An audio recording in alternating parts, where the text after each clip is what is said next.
Ayun mga lot, nakita niyo yung tinap coat natin na itim, no? Yung video na yun, ginagawa ko na doon top coat. So, ayan siya ngayon, ayan, kulay itim. Glossy black siya, glossy black. Pero yung glossy black na yan, mga lot, nilagyan natin yan ng chameleon, no? Pakita ko sa inyo sa liwanag.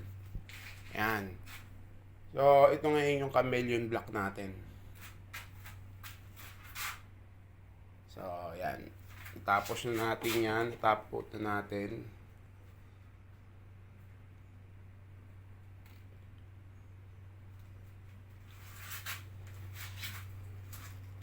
So, ayan yung mga flakes ng chameleon natin, no?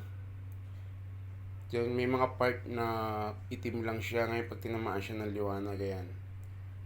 Lumalabas yung mga chameleon.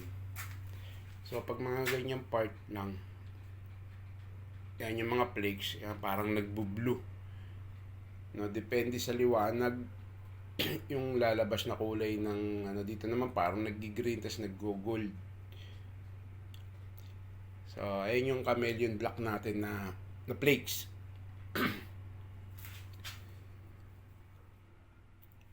Yan. So, tapos na yan. Kakabit natin yan. Pakita ko sa inyo yan pag nabuo mga lot. Tapos, ito pa iba niyang kakapakita ko sa inyo.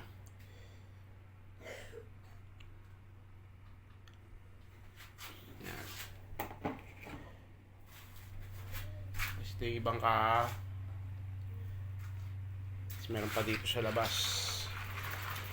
So, masyado talaga madaming yung ADB. Kung mapansin niyo yan sa malayo, kala nyo itim lang lot, no? Mga lot, no? Pero, ayan.